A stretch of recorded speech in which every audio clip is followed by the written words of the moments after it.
Hello everyone.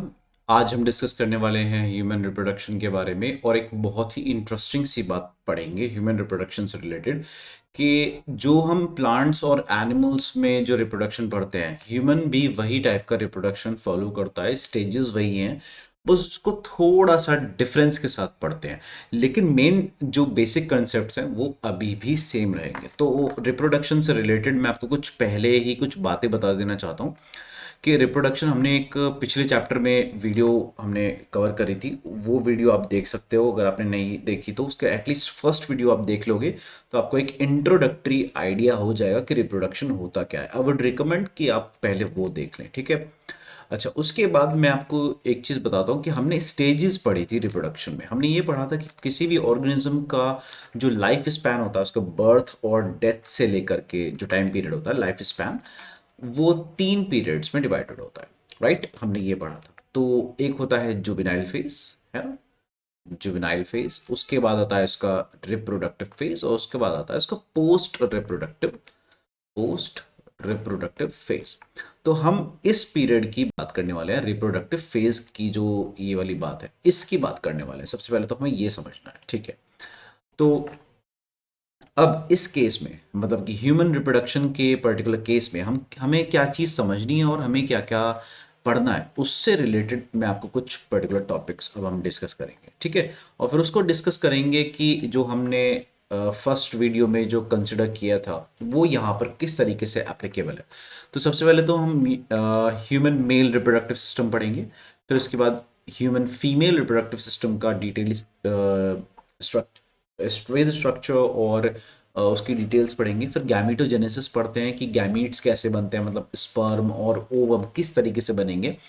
फिर हम पढ़ेंगे कि मेंस्ट्रुअल साइकिल जो होती है फीमेल के अंदर वो किस तरीके से ऑपरेट होती है, उसका फंक्शन क्या है और वो किस बेसिस पे, किस हार्मोन्स के बेसिस पे क्या क्या उसमें स्टेजेस रहते हैं। फिर हम पढ़ेंगे कि इम्प्लांटेशन और फर्टिलाइजेशन और इम्प्लांटेशन ये कैसे कैसे होते हैं। प्रेगनेंसी और एम्ब्रियोनिक डेवलपमेंट के क्या क्या स्टेजेस होते हैं और प्रेगनेंसी किस तरीके से सक्सेसफुल होती है and all that up to the end, वो पढ़ेंगे। फिर पढ़ेंगे पार्टिकुलेशन। पार्टिकुलेशन और ये जो नए नए टर्म्स हैं आपके सामने, don't worry, I will break them down. ये मैं इनको ब्रेक डाउन करूंगा आपके लिए, डोंट वरी। तो पार्टिकुलेशन और फिर लैक्टेशन हमारा फाइनल टॉपिक रहेगा। तो सबसे पहले हम पढ़ेंगे ऑब्वियसली द मेल सिस्टम, लेकिन मेल सिस्टम को भी पढ़ने से पहले हम पढ़ेंगे कि रिप्रोडक्टिव सिस्टम में क्या क्या पर्टिकुलर चीज़ें थी। तो मैंने आपको एक चीज़ बताई थी बिल्कुल स्टार्टिंग की वीडियो में, है ना। मैंने आपको ये बताया था कि भाई इस तरीके से हम 3 पार्ट्स में रिप्रोडक्टिव फेज को भी, जो मैंने आपको बताया था कि जुवेनाइल, रिप्रोडक्टिव और पोस्ट रिप्रोडक्टिव। अब मैं ये कह रहा हूँ कि रिप्रोडक्टिव फेज को भी 3 पार्ट्स में हम डिवाइड कर सकते हैं। हम ये ऑलरेडी पढ़ चुके हैं। अब हम किस पार्ट में उसको डिवाइड करते हैं, देखिए हम करते हैं, सबसे पहला पार्ट है फर्टिलाइजेशन, है ना। इसके रेस्पेक्ट में हम डिवाइड करते हैं। तो जो भी इवेंट्स या जो भी चेंजेस, इवेंट्स, वट एवर, अगर वो पहले हो रहे हैं तो हम उसको बोलते हैं pre fertilisation events. Pre fertilisation events. और अगर वो फर्टिलाइजेशन के बाद हो रहे हैं तो हम उसको बोलते हैं पोस्ट फर्टिलाइजेशन इवेंट्स, ठीक है। अब जैसे कि फॉर्मेशन ऑफ फ्रूट और सीड पोस्ट फर्टिलाइजेशन था प्लांट में, यहाँ पे पोस्ट फर्टिलाइजेशन थोड़ा सा अलग है, ऐसे ना। तो इस तरीके से हम पढ़ेंगे, देखते हैं। As you are aware humans are sexually reproducing and viviparous. Humans जो होते हैं वो सेक्सुअली रिप्रोड्यूस करते हैं, है ना। और विविपेरस, विविपेरस का मतलब होता है कि बच्चों को जन्म देते हैं, अंडे नहीं देते हैं, ठीक है। द रिप्रोडक्टिव इवेंट्स, इसमें जो रिप्रोडक्टिव इवेंट्स है हमारे अंदर मतलब कि ह्यूमंस के अंदर, इंक्लूड करता है फॉर्मेशन ऑफ गैमीट्स जिसको बोलते हैं गैमीटोजेनेसिस। तो गैमीटोजेनेसिस का मतलब हमें बिल्कुल क्लियर हो गया, फॉर्मेशन ऑफ गैमीट्स मतलब कि स्पर्म का बनना, ओवम का बनना। तो उसके लिए हमने एक कॉमन टर्म यूज करा है, that is gametogenesis, that is sperms in the males and ovum in the female. आप यहाँ ओवम की जगह पे एग भी बोल सकते हो, बात एक ही है, ठीक है। Transfer of the sperm into the mail and female, into transfer of sperms into the female genital tract जिसको हम बोलते हैं इंसेमिनेशन। अच्छा, ये जो इंसेमिनेशन है ना, मैंने आपको प्री फर्टिलाइजेशन के जो इवेंट्स थे, यहाँ पर प्री फर्टिलाइजेशन में मैंने आपको बताया था सबसे पहली वीडियो में कि यहाँ पर गैमीटोजेनेसिस आता है। अगर आपने वो वीडियो नहीं देखी है तो आप प्लीज़ देख लीजिए उसको, ठीक है। गैमीटोजेनेसिस। और दूसरा आता है गैमीट ट्रांसफर, दूसरा आता है गैमीट ट्रांसफर। तो ये जो इनसेमिनेशन, गैमेटोजेनेसिस हमने पढ़ लिया। अब जो ये टर्म आया है ना कि transfer of sperms into the female genital tract, insemination जो वर्ड बोला गया है, यहाँ पर ह्यूमन में बोला गया है इंसेमिनेशन, किसको? गैमीट ट्रांसफर को। लेकिन जो हमारे ये प्लांट्स थे उसमें गैमीट ट्रांसफर को हम बोलते थे पॉलिनेशन, तो टर्म चेंज हो गया, तो here we are calling insemination. ठीक है, इंसेमिनेशन का मतलब स्पर्म्स का ट्रांसफर फीमेल जेनिटल ट्रैक्ट में, वो स्पर्म वो इंसेमिनेशन होता है, तो गैमीट का ट्रांसफर होता है। उसके बाद क्या होता है? Fusion of male and female gametes, that is fertilisation. उसके बाद आता है fertilisation leading to the formation of zygote, तो यहाँ पर हमारा फर्टिलाइजेशन खत्म हो जाता है। अब आते हैं पोस्ट फर्टिलाइजेशन इवेंट, क्योंकि फर्टिलाइजेशन के बाद क्या आएगा? Post fertilisation. मतलब अब जितने भी इवेंट्स हम पढ़ेंगे सारे के सारे क्या होंगे? पोस्ट फर्टिलाइजेशन इवेंट्स होते हैं। देखिए, this is followed by the formation and development of blastocyst and its attachment to the uterine wall, यानी कि इम्प्लांटेशन। मतलब जब एक जाइगोट थोड़ा सा और डेवलप हो जाता है उसको हम एक स्टेज, मतलब हम उसको एम्ब्रियो डायरेक्टली नहीं बोलते, हम उसको क्या बोलते हैं? ब्लास्टोसिस्ट बोलते हैं। तो मतलब जाइगोट और एम्ब्रियो के बीच की स्टेज होती है एक ब्लास्टोसिस्ट। वो जब यूट्रस में जाके एम्बेड हो जाती है, धस जाती है यूट्रस की वॉल में, जो यहाँ पे लिखा हुआ है यूट्राइन वॉल, तो उसके जो अटैच हो जाती है, उस चीज को बोलते हैं इम्प्लांटेशन। टेक्निकली हम उसको बोलते हैं इम्प्लांटेशन, लेकिन नॉर्मल शब्दों में उसको बोला जाता है प्रेगनेंसी। तो प्रेगनेंसी का मतलब क्या होता है? इम्प्लांटेशन ही होता है। तो अगर इम्प्लांटेशन कंफर्म हो गया तो मतलब प्रेगनेंसी कंफर्म हो गई, इस तरीके से। देन उसका एम्ब्रियोनिक डेवलपमेंट होता है 9 महीने का, वो गेस्टेशन पीरियड है, मतलब कि 9 महीने का जो ड्यूरेशन है उसको हम क्या बोलते हैं? Gestation. Then finally delivery of the baby, यानी कि पार्टिशन, बच्चे का जन्म, उसको बोलते हैं पार्टिशन। मदर और बेबी की बॉडी सेपरेट करना, अपार्ट करना, अलग अलग करना, पार्टिशन। ठीक है। तो अगर मैं यहाँ पर इंक्लूड करूँ प्री फर्टिलाइजेशन, पोस्ट फर्टिलाइजेशन के इवेंट्स वगैरह, सॉरी इवेंट्स वगैरह को, तो हम कुछ इस तरीके से कर सकते हैं कि जो हमारे प्री फर्टिलाइजेशन इवेंट्स हैं,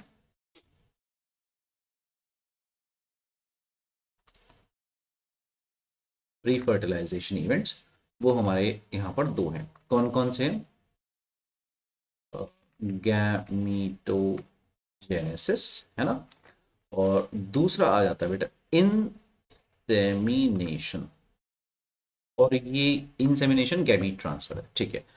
फिर ये है ए पार्ट। अब आ जाता है B part, that is fertilisation. दूसरा आ जाता है फर्टिलाइजेशन, उसमें तो fusion of male and female gametes वो तो हो ही जाएगा। अब तीसरा आता है पोस्ट फर्टिलाइजेशन इवेंट्स।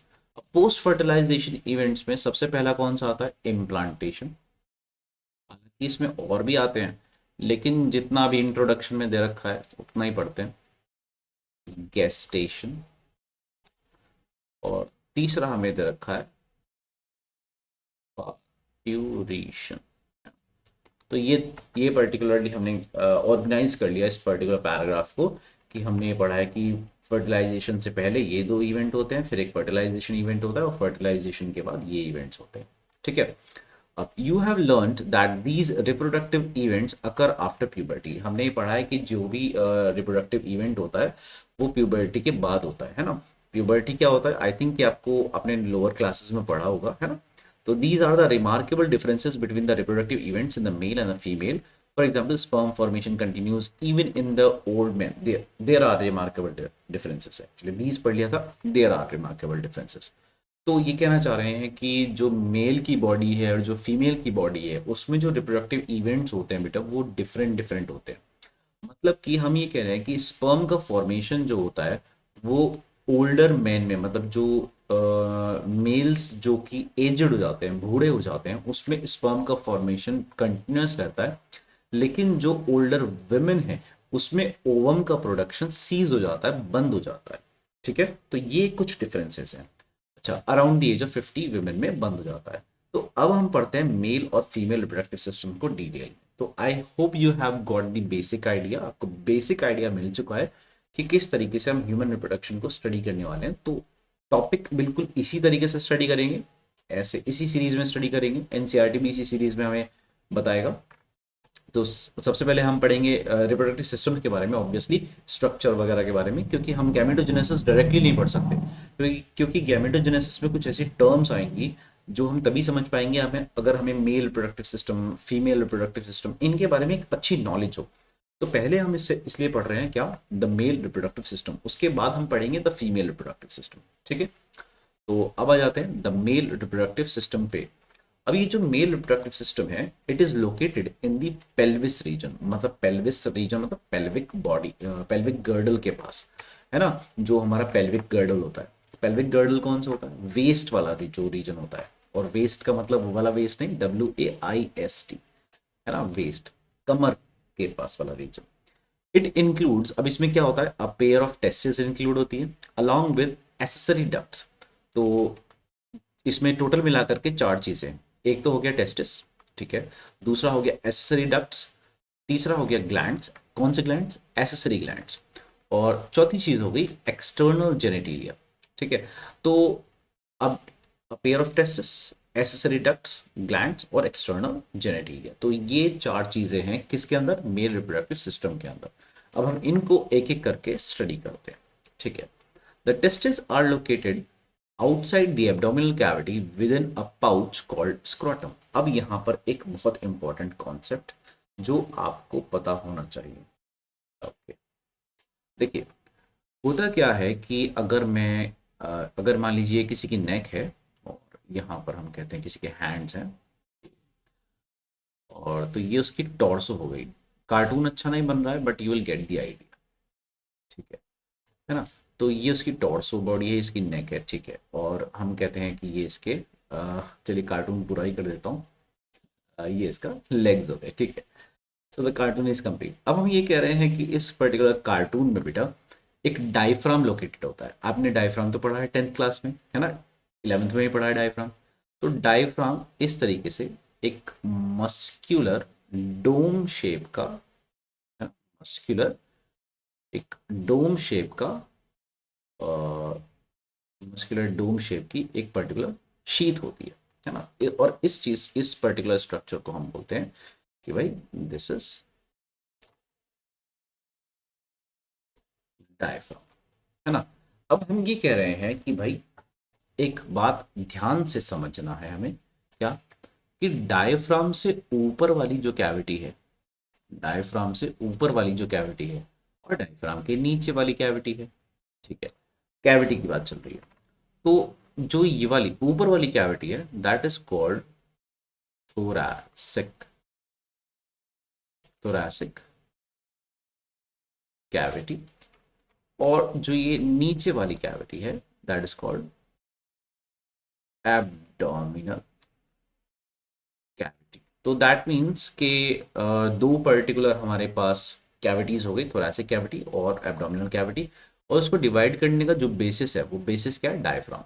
तो मस्कुलर डायफ्राम के ऊपर थोरैसिक, मस्कुलर डायफ्राम के नीचे एब्डोमिनल, ठीक है। तो अब ये कहा जा रहा है कि जो टेस्टिस है वो एब्डोमिनल कैविटी के भी नीचे प्रेजेंट है।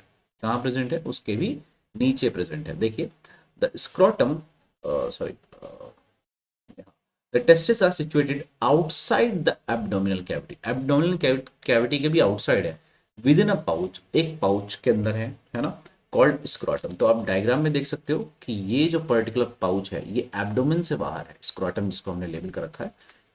एब्डोमेन तो हो गया यहाँ तक का, एब्डोमेन से नीचे आ रहा है एक पाउच जिसको हम बोल रहे हैं स्क्रोटम। तो वो पाउच जिसको हमने बोला स्क्रोटम, उसके अंदर टेस्टिस प्रेजेंट है।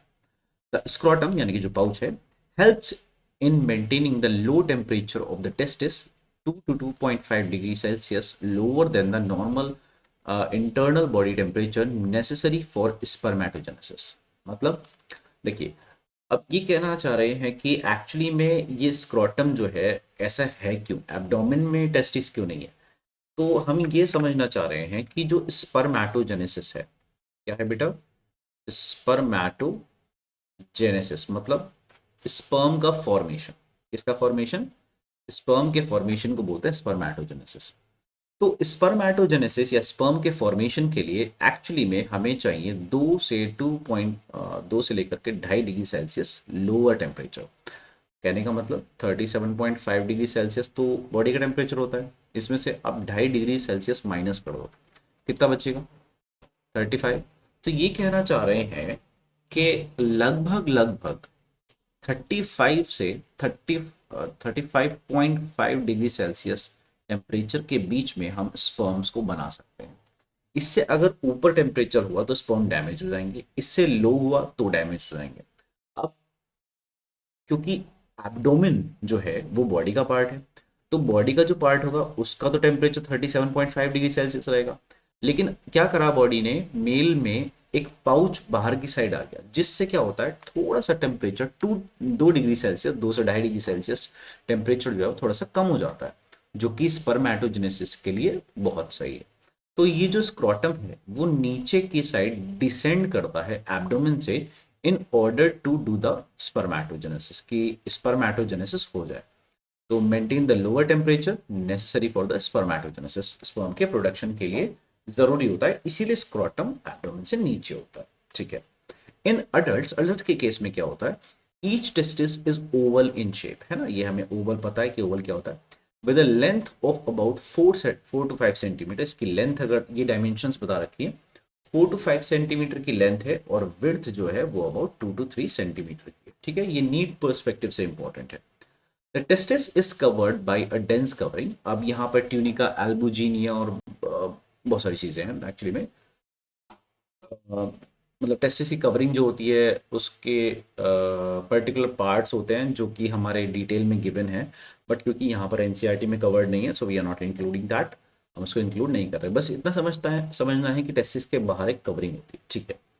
अब ये टेस्टिस के इंटरनल स्ट्रक्चर को डिस्क्राइब कर रहे हैं। The testis, each testis has about 250 compartments for testicular lobules. अब इसको थोड़ी देर में समझेंगे। तो फिलहाल हमने ये समझ लिया कि टेस्टिस जो होती है वो कहाँ पर लोकेटेड है, एब्डोमेन से नीचे की साइड एक पाउच में लोकेटेड है, and that pouch is scrotum, है ना, उसमें लोकेटेड है। ठीक है। अब एक और चीज समझते हैं बहुत ही आसान सी, कि जो ये टेस्टिस है, अब हमें इसका इंटरनल स्ट्रक्चर पढ़ना है। तो इंटरनल स्ट्रक्चर पढ़ने से पहले हम एक नज़र देख लेते हैं कि ये जो हमारा पर्टिकुलर जो हमें डायग्राम दे रखा है, इसमें बहुत सारी चीज़ें लेबल कर रखी हैं। तो एक ये डायग्राम है और एक ये डायग्राम है पर्टिकुलर। तो इन दो डायग्राम्स के थ्रू हम समझने की कोशिश करेंगे स्ट्रक्चर को। ठीक है। ओके। अब आते हैं ईच लोब्यूल। अब ये लोब्यूल वगैरह चीज़ें क्या हैं, अब समझते हैं। देखिए, ये कहना चाह रहे हैं कि केवल आप डायग्राम को देखिए, अभी फिलहाल थ्योरी को नहीं। तो ये कहना चाह रहे हैं कि जो एक टेस्टिस है, तो टेस्टिस के अंदर, मतलब ये एक मान लीजिए कोई ओवल होती है, वैसे तो सर्कुलर नहीं होती, ओवल एक टेस्टिस है, अंडाकार, है ना। अब इसमें मैं कह रहा हूँ कि भाई मैंने इसको 250 कंपार्टमेंट्स में, 250 चेम्बर्स में बांट लिया। तो अब मान लो कि इसके जो मैंने पीसीज ऐसे करे हैं वो 250 है, ऐसे समझना है। तो ये जो आपको चेम्बर दिखाई दे रहा है कहाँ पर, ये देखिए जो मैं रेड कलर से लेबल कर रहा हूँ, ये मिला करके इस तरीके से ये 250 है। कितने हैं बेटा, 250, और वो भी एक टेस्टिस में। टोटल कितनी टेस्टिस है, तो that means total near about 500 chambers present है। ये क्या है, 500 चेम्बर्स, या फिर आप बोल सकते हो टेस्टिकुलर लोब्यूल्स प्रेजेंट है। लोब्यूल्स का मतलब होता है चेम्बर, टेस्टिकुलर मतलब टेस्टिस के अंदर प्रेजेंट है। तो ये दोनों किडनी में 500 और एक किडनी में 250 यानी कि 250 प्रेजेंट है। ठीक है। अब ये टेस्टिकुलर लोब्यूल्स होते क्या है, इसके बारे में समझना है। तो टेस्टिकुलर लोब्यूल के अंदर, एक लोब्यूल के अंदर, each lobule contains 1 to 3 highly coiled seminiferous tubules. मतलब मैं आपको बताता हूँ, देखिए मान लीजिए ये एक पर्टिकुलर टेस्टिकुलर लोब्यूल है। ठीक है।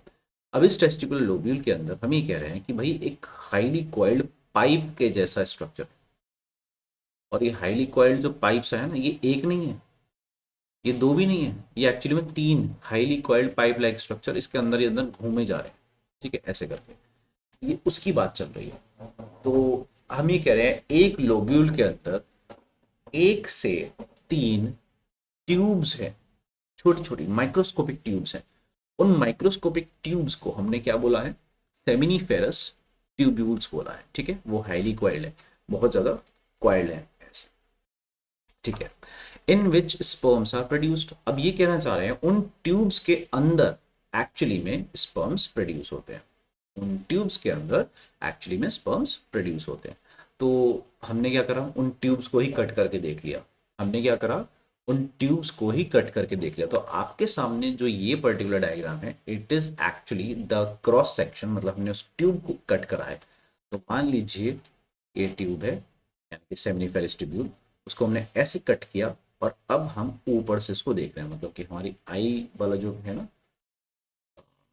हमारी आईज, सॉरी, हमारी आईज जो होंगी वो ऐसे देख रही हैं, ठीक है, ऐसे हैं हमारी आईज, ठीक है। हम ऐसे ऊपर से देख रहे हैं, हमने ऐसे कट करा और हम ऊपर से देख रहे हैं। आई थिंक आपको समझ में आ गया मैं क्या कहना चाह रहा हूँ, है ना, ठीक है।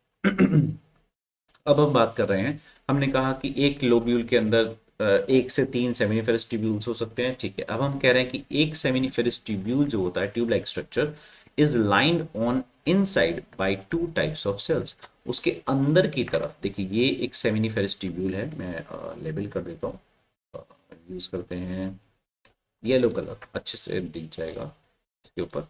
देखिए ये जो है ना, ये वाली जो लाइनिंग है, ये एक्चुअली में क्या है, एक सेमिनिफेरस ट्यूब्यूल को रिप्रेजेंट कर रहा है। किसको रिप्रेजेंट कर रहा है बेटा? सेमिनिफेरस ट्यूब्यूल को, ये एक पर्टिकुलर येलो वाला पार्ट, ठीक है। अब यहाँ पर लिखा हुआ है, इसमें दो टाइप के, यहाँ पे जो इसकी लाइनिंग होगी, यहाँ पर जो सेल्स प्रेजेंट है इस तरीके से, इसमें दो टाइप के बेसिकली सेल्स हैं, ठीक है। और वो दो टाइप के सेल्स कौन कौन से हैं? एक तो है male germ cell, male germ cell यानी कि स्पर्मेटोगोनिया, नाम से पता लग रहा है। ये क्या प्रोड्यूस करेगा बेटा? ये प्रोड्यूस करेगा, स्पर्म्स को प्रोड्यूस करता है, ठीक है। और दूसरा है सर्टोली सेल्स। दूसरे कौन से हैं? Sertoli cells. तो एक है स्पर्मेटोगोनिया, दूसरा है Sertoli cells.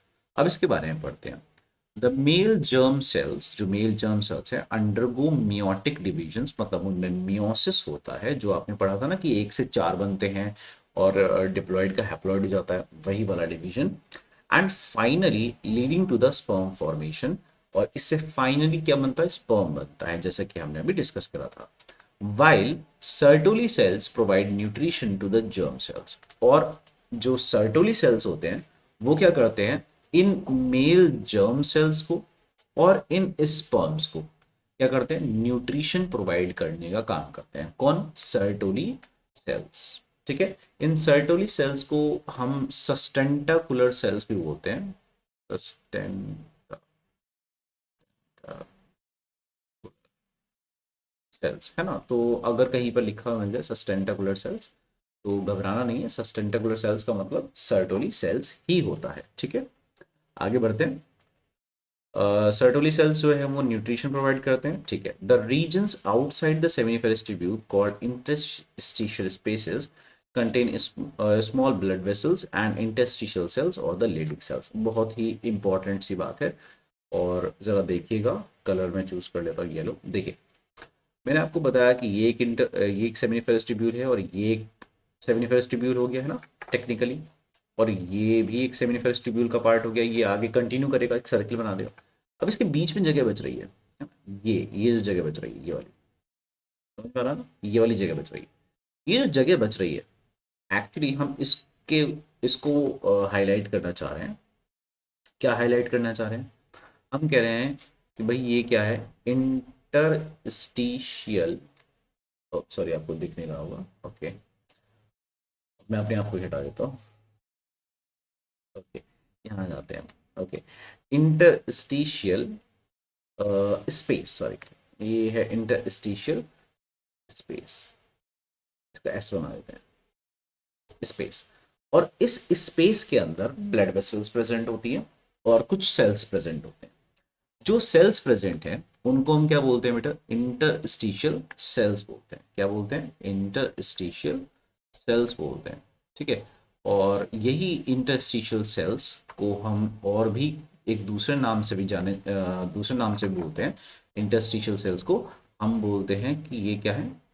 Leydig, LEYDIG, Leydig cells भी बोलते हैं। या तो आप इंटरस्टिशियल सेल्स बोल लीजिए, या फिर आप ब्लेडिंग सेल्स बोल लीजिए, बात एक ही है।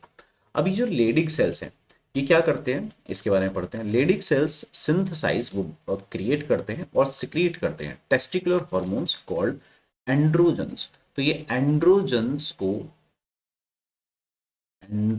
को सिक्रिएट करते हैं। कौन कौन सिक्रिएट? वापस आ जाते हैं अपनी जगह पे। कौन सिक्रेट करते हैं? लेडिक सेल्स एंड्रोजन्स को सिक्रेट करते हैं, ठीक है। अब एंड्रोजन्स एक कैटेगरी है, एंड्रोजन्स क्या है बेटा? एक कैटेगरी है। और टेस्टोस्टेरॉन उसमें से एक हार्मोन है। मतलब एंड्रोजन्स अलग अलग तरीके के होते हैं, उसमें से एक हार्मोन, एक कौन सा है? टेस्टोस्टेरॉन। और भी होते हैं जैसे डीएचटी, है ना, अलग अलग टाइप के हार्मोन्स होते हैं। हमें केवल टेस्टोस्टेरॉन के बारे में ध्यान रखना है, ओके। तो टेस्टोस्टेरॉन के बारे में हमने पढ़ लिया। उसके बाद यहाँ पे एक और चीज़ लिखी है, लाइन लिखी है कि other immunologically competent cells are also present. मतलब इम्यूनिटी प्रोवाइड करने के लिए यहाँ पे दूसरे टाइप के सेल्स भी प्रेजेंट रहते हैं, ठीक है। अब मेल सेक्स एसेसरी डक्ट्स के बारे में बताया गया है कि कौन कौन से हैं। ये क्या है बेसिकली, अभी हम समझेंगे। तो ये बताना चाह रहे हैं कि जो सेमनीफेरस ट्यूब्यूल है उसके अंदर स्पर्म प्रोड्यूस होते हैं, ठीक है भाई, मान लिया। लेकिन अब वो स्पर्म बाहर निकलेगा कैसे? उसको तो जाना है बॉडी से बाहर, मेल की बॉडी से बाहर। अभी हमने पढ़ा इंसेमिनेशन अगर करना है, उसको गैमीट ट्रांसफर अगर करना है, तो उसको तो फीमेल जेनाइटल ट्रैक्ट में यानी कि फीमेल की बॉडी में जाना है। तो वो बाहर कैसे निकलेगा? टेस्टिस से बाहर कैसे निकलेगा, उसके बारे में हम पढ़ने वाले हैं। देखिए, टेस्टिकुलर लोब्यूल्स के अंदर सेमिनिफेरस ट्यूब्यूल्स प्रेजेंट होते हैं। हम यहाँ पे पढ़ेंगे, यहाँ पे प्रेजेंट होते हैं सेमिनिफेरस, छोटा छोटा ऐड कर देता हूँ, सेमिनिफेरस ट्यूब्यूल्स प्रेजेंट होते हैं। ये सेमिनिफेरस ट्यूब्यूल्स किस में खुलते हैं बेटा? रेटे टेस्टिस नाम के स्ट्रक्चर में खुलते हैं। किस में खुलते हैं? रेटे टेस्टिस। ये जो रेटे टेस्टिस है, ये क्या है एक्चुअली में? डिफरेंट डिफरेंट सेमिनिफेरस ट्यूब्यूल्स या टेस्टिकुलर लोब्यूल्स जो होते हैं, सॉरी यहाँ पर एक चीज गड़बड़ हो गई, ऐसे नहीं आएगा। ये सेमिनिफेरस ट्यूब्यूल्स टेस्टिकुलर लोब्यूल्स के अंदर है, तो ये हम पहले लिखेंगे, बाद में क्यों आ गया, सॉरी, यहाँ पर। हाँ, तो सेमिनिफेरस ट्यूब्यूल्स, फिर आएगा टेस्टिकुलर लोब्यूल्स, और टेस्टिकुलर लोब्यूल्स से निकल के ये कहाँ जाएंगे? रेटिटेस्टिस में जाएंगे, जो कि यहाँ प्रेजेंट होता है, रेटिटेस्टिस। तो रेटिटेस्टिस का स्ट्रक्चर कैसा है? रेटिटेस्टिस का मतलब ये है कि देखिए, मान लीजिए एक टेस्टिकुलर लोब्यूल ये है, एक ये चैम्बर है, एक ये चैम्बर है। तो पता है क्या होगा? ये दोनों आपस में जहाँ पे कनेक्ट हो रहे हैं, दैट इज कॉल्ड रेटिटेस्टिस, ठीक है। रेटिटेस्टिस आगे जाके वासा एफरेंशिया में खुल रहा है, आपको डायग्राम में दिखाई दे रहा है ना, वासा एफरेंशिया में। और वासा एफरेंशिया आगे जाके एक स्ट्रक्चर बना रहा है जिसको हम बोल रहे हैं एपिडिडाइमस। क्या बोल रहे हैं? एपिडिडाइमस, ठीक है। और एपिडिडाइमस आगे जाके एक और स्ट्रक्चर में खुलेगा जिसके बारे में हम बाद में बात करेंगे। तो अब हम देखते हैं मेल सेक्स एसेसरी डक्ट्स। मतलब मेल की बॉडी में जो रिप्रोडक्टिव ग्लैंड है, रिप्रोडक्टिव ग्लैंड, वो तो टेस्टिस है क्योंकि स्पर्म वो प्रोड्यूस कर रही है, ठीक है। लेकिन उस ग्लैंड का जो प्रोडक्शन है यानी कि स्पर्म्स जो है, वो ट्रांसपोर्ट करने के लिए क्या है हमारे पास? मेल सेक्स एसेसरी डक्ट्स है। क्या है? मेल सेक्स एसेसरी डक्ट्स है। तो उसमें क्या क्या आता है? रेटे टेस्टिस आता है, वासा एफ्रेंशिया आता है, एपिडिडाइमस आता है, और वास डेफरेंस आता है। देखिए, ये वासा एफ्रेंशिया अलग है, वास डेफरेंस अलग है, ठीक है। तो अब डायग्राम पे आते हैं।